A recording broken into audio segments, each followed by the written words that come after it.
Hi, this is Roslynn Eve, and we're looking at doing another mini analysis here, but we're actually going to focus today on ingredients. And do artists really want to know if their work is good or not? Do you want to grade your work? Do you want to know in reality how good it is? Are you brave? Well, not only can you grade it for yourself, but schools and people that give lessons can use this quick checklist. Now I've deleted all the other ingredients because we're focusing just on these ones today. I've covered quite a few of the ingredients already in other videos and other mini analysis. So I just wanted to make it simpler for people to understand. And so I just put in the ingredients that we're going to be looking at. Okay, so let's show you how you can use this for yourself. This is in my book. You can actually print this out. I call it the quick checklist. And you can see at the bottom here we've got, here is the listings, and this is the point system and everything here in the bottom for each one of these. So I just move the circles around because as you're analyzing it, you're going to find that a different ingredient will also affect this ingredient. So you may want to adjust it one way or another a bit as you're going through, because other ingredients affect your ingredient here as well. This is why I call it art as a recipe. So my method is way different. It's, I believe, better way of critique. It's a different way of critique. Okay. And it's called practical art analysis, of course. So here are the point system, just so you get a bit of an idea. Worst use, that's this one here. So yeah, if you use that ingredient texture and it created a really negative impact there, then you would be minusing 3 points. If you were doing it to an excellent level, then you'd be doing excellent here, and you'd be adding 3 points. So we've got it going in a range from there to there, which is worst use, very detrimental, slightly detrimental, and not applicable or neutral. In other words, maybe you're not using that ingredient in that painting, it just doesn't apply. So it's neutral, it doesn't cost you points or gain you points. The same with the next one is good use, very good use, and excellent. So yeah, so you can even score. But like I said, I don't know if you want to use buttons or what you want to do there. But this is my method. You can always stroke it back out or erase it if you use a pencil, and redo it if you find a different ingredient is affecting that ingredient, and you're going, maybe because of that I'm going to down it or up it a little bit. You know what I'm saying? Okay, so experimental materials. This is one that gives you that example right there. There is no experimental materials in this image. So that leaves you at a neutral space where you don't gain or lose points with that one, because we're not using things that I've never used before or unusual objects. I don't have anything glued to the surface. I don't have, a big chunk of metal going through the whole painting like a big sword cutting through the painting or anything. You see what I'm saying? Okay, so no experimental materials, that's neutral. Next one, action or still life. How is that? Is this a still life? Well, I think we can all agree that it's an action painting. Also, the lines and the shape here with the lines is also creating a feeling of action as well. And of course, these lines of the fireballs coming out here, and that they're running and their clothes are flying out the back and the hair is flying out the back, etc. So you can see that that one is having a big impact on the image. Now, would you say it's a negative impact, or do you think it adds to the image? Well, I would say it adds to it. So we're going to move this one good use. Does it have good use? I think so. When I look at the image, that is one of the big things that's making this image. And is it being a positive? For sure, I would say very good use. Would you say excellent? I would say, yeah, that's probably about as action-packed as you're going to be able to create in there without having a huge war of you know, tons of people involved to create more action than that. So I'm going to say for what it is excellent. Okay. Now with this one, we look at details, and we have covered this in other ones. Do we have detail in here? Well, yes, we do. Look at all these little design pattern here of all these details that add some extra excitement or interest to the image. Look at the little light shining out of this little bag here, which is action and detail. Look at all the little lights in the window, which is detail. Yeah, I would say we've got detail. Is it the best detail that we could do? No, it's not. Is it good use? Is it very good use? I would say it's very good use, but I would say it's not excellent. It's not ideal, because if it was right on the subjects, then I would say yes, that it's more excellent. Okay, so we're going to leave that at very good use, and then we're going to go to contrast. Now, this is an interesting one, because I know all of you in school have thought of contrast only in terms of light to dark.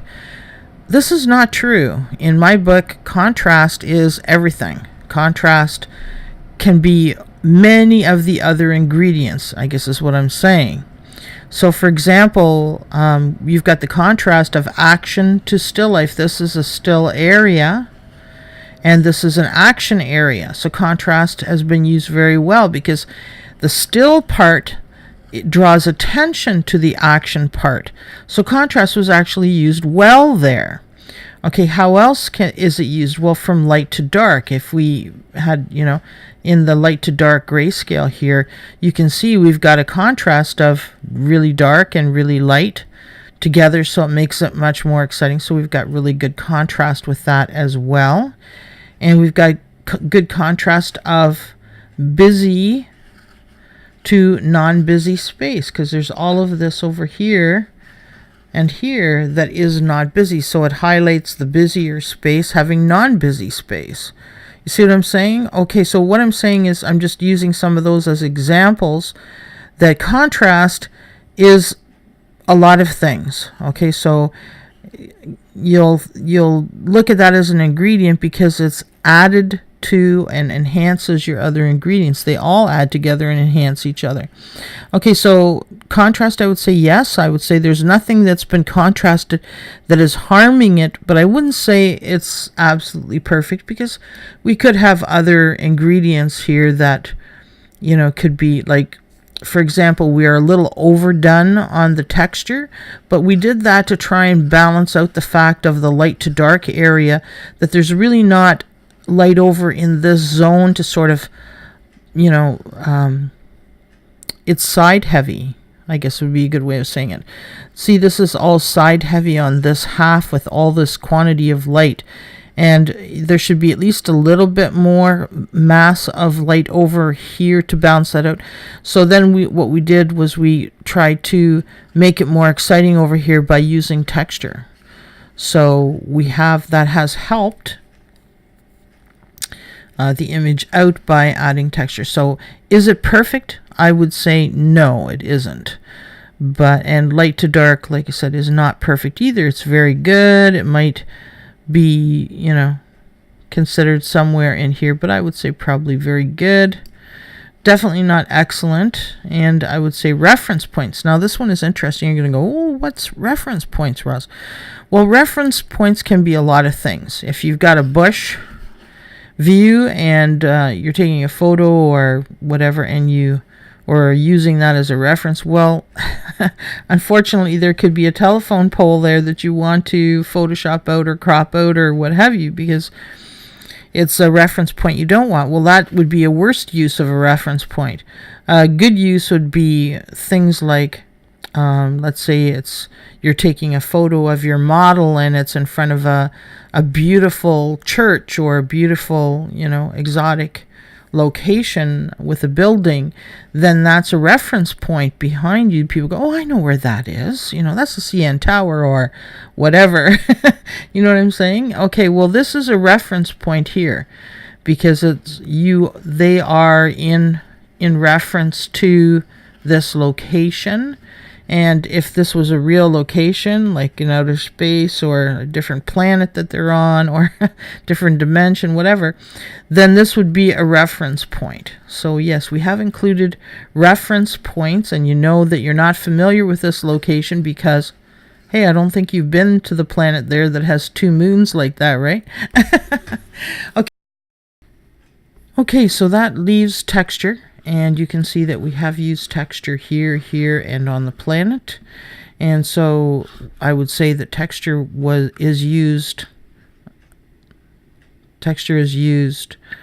Well, I would say good use. I would say probably very good use, because we have used it well. And so this is the system, and it gives you an idea how it works so that you can work it for yourself. And this is in the back of my book, which you can get a copy on Amazon.com or Amazon.ca, and there is a look inside there.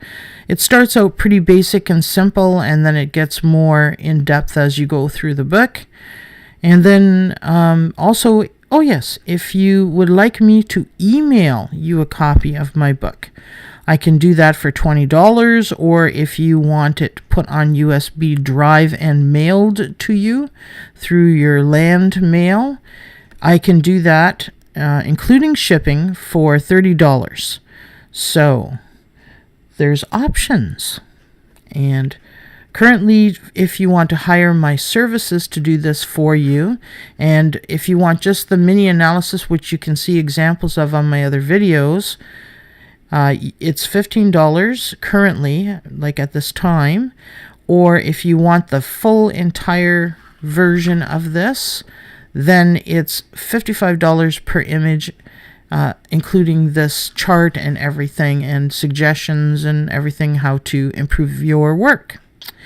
Okay, so I think that covers everything, and here is my Facebook page so that you can find me. My book information and such is there, and this is my email in case you would like to contact me to have analysis done for you or to purchase any of these things. So there you go. I think that covers everything. So yes, it was fun, and thank you for sharing with me, and we'll see you again next time.